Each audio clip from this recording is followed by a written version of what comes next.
Hi again. Glad you could join us again this week. This is a special week for SNAFU. We would like to welcome our two newest members to SNAFU, Rachel and Angie. They just completed their 2-month pledging class on Friday. We are very pleased with how they have handled themselves and know that they will make a great addition to our awesome house. We look forward to seeing great things out of these two wonderful sisters. We have another pledge class starting tomorrow.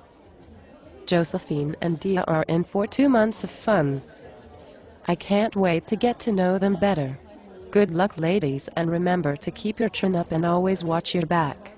You never know when you will be tested. I have to go take care of some real-life things now, and we'll turn the camera over to Bree, our secretary. Hope you all have a really great day.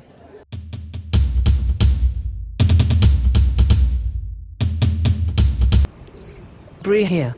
I am the secretary of SNAFU. I am talking with one of the leaders of the NSNN movement today.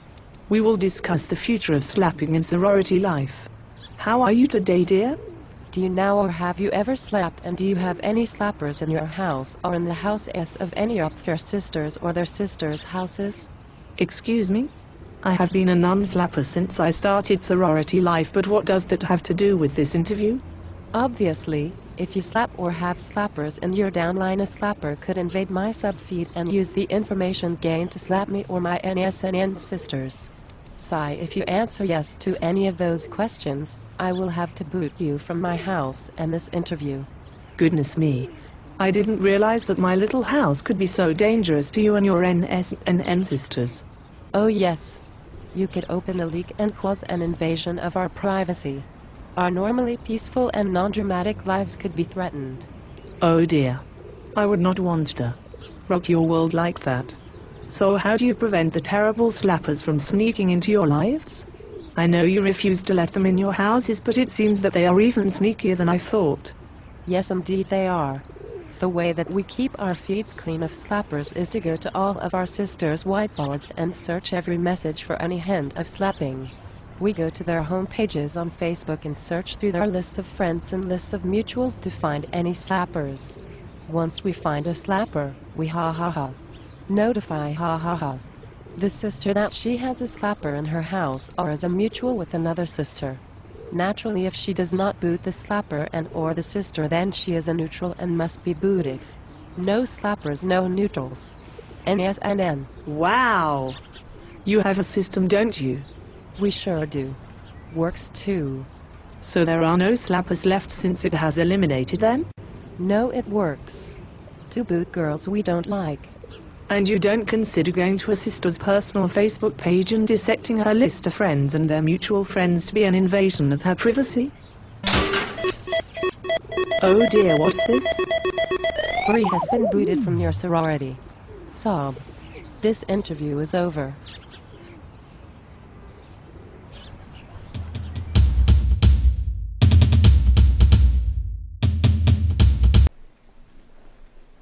Hi there. I am reporting to you from inside the jailhouse. I am here with the boss, Black Lion. Thank you, Mr. Lion, for meeting with me. No problem, Larry. I have a few questions sent in by our viewers, if you don't mind. Sure, I don't mind. How long have you been playing sorority life? I've been playing SL for a little over a year now. When did you create Jailhouse? Jailhouse was created on March 1st, 2010.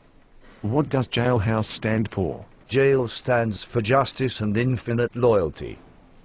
The idea of jail was that the bars are there to keep us all in together as a strong unit, and to keep lame asses out. What made you decide to take your group neutral, and how many members did you lose? Well, jail started as a neutral-friendly house. I believe the first one on SL. Neutral-friendly meant that we would happily accept neutrals, but slappers were not allowed. I was never the type to police houses, and I always took other players' words for it. When they told me they did not slap, it just wasn't that big a deal to me. After receiving the 1 million pain in the poop shoot, you're housing a slapper emails, I decided fuck it. I'm going to get drunk and slap the shit out of someone that I have lots of mutuals with, that I know will screenshot it and send it around. That way I'll never have to worry about lame-ass asshats policing my house. So I went and slapped the living shit out of the boss of my old house. I made sure it was cool with the other two bosses out of respect for jail, and they thought it would be a hoot and joined me. After that we posted it in jail and left the whole group because we were slappers. We lost about 30% of the house, but the rest loved the idea and began pimp slapping these SL hoes almost immediately. How do you deal with drama when it raises its nasty head? I'm not an angel in real life.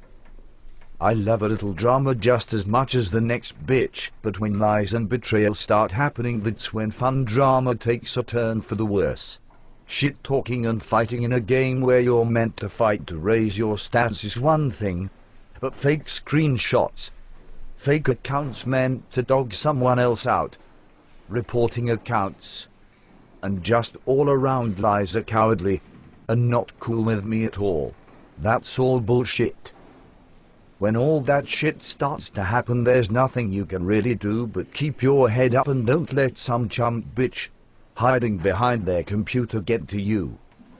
Keep on trucking, and watch anyone who tries to roadblock get peeled off the street through your dust in the rearview mirror. What made you decide to play SL instead of a more masculine game like Mafia Wars? Well, I've never actually been into games, period. My old bestie used to play this crazy-ass game and would tell me about it all the time. We would sit in his room and smoke, and when you smoke, anything becomes the most interesting thing in the world. Ha ha ha. Well, eventually, I started playing because I was always with my best friend and he played a lot. It was winter when I started and really too cold to do too much, so it became my thing. It took me about 3 or 4 months of being a socializer like he was to realize that the part I liked was the fighting. So I made another character and started all over. I figured I had been in a few houses and saw what I thought needed improvement, so I pitched the idea of jail to my best friend in the game and we took it from there. What is your end goal for Jailhouse? My end goal for Jailhouse? Shit. I don't really know. I'd definitely love to see some Jailhouse characters perched up on the in crowd. That would be dope. I guess the end goal is that people make some friends and have some fun. Jail is a pretty fun house. We act crazy on the feed. We fight for our sisters in and out of jail. We rock out on the burn list, and we respect each other. I don't know what the future holds, but I know even if I decided to quit this game, I'd pick the right person to take over the legacy. For now though, jail is here to stay. Death row baby. In it for life. Thank you so much for taking the time to speak to me, Mr. Lion. You are welcome. See you on the burn list, bitches.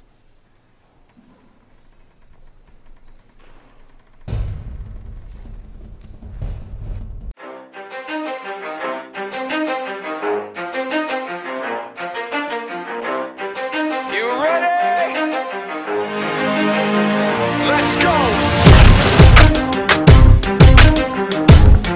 Yeah! For those of you that want to know what we're all about, it's like this, y'all. This is 10% luck, 20% skill, 15% concentrated power of will, 5% pleasure, 50% pain, and 100% reason to remember the name. He doesn't need his name up in lights, he just wants to be heard, whether it's the beat of the mic. He feels so unlike everybody else, alone, in spite of the fact that some people still think that they know him. But fuck him, he knows the code. It's not about the salary, it's all about reality and making some noise, making a story, making sure his click stays up. That means when he puts it down, Tox picking it up. Let's go. Who the hell is he anyway? He never really talks much, never concerned with status, but still even him starstruck. Humble through opportunities given despite the fact fact that many misjudge him cause he makes a living from writing raps. Put it together himself, got a picture connects. Never asking for someone's help, but to get some respect. He's only focused on what he wrote. His will is beyond reach, and now it all unfolds. The skill of an artist. This is 20% skill, 80% fear. Be 100% clear, cause Ryu was ill. Who would've thought he'd be the one that set the West in flames? And I heard him wreck it with the crystal method, name of the game. Came back, dropped Megadeth, took him to church. I like Bleach, man. Ryu had the stupidest verse. This dude is the truth. Now everybody giving them guest spots and stocks through the roof. I heard he fucking with that stock. This is 10% luck, 20% skill, 15% concentrated power of will, 5% pleasure, 50% pain, and 100% reason to remember the name. They call him Ryu, he's sick and he's spitting fire and Mike got him out the dryer, he's hot. Found him in Fort Minor with top, but a fucking nihilist porcupine. He's a prick, he's a cock. The type women wanna be within rappers, hope he gets shot. 8 years in the making, patiently waiting to blow. Now the record with your notice taking over the globe. He's got a partner in crime, this shit is equally dope. You won't believe the kind of shit that comes out of this kid's throat. He's not your everyday on the block, he knows how to work with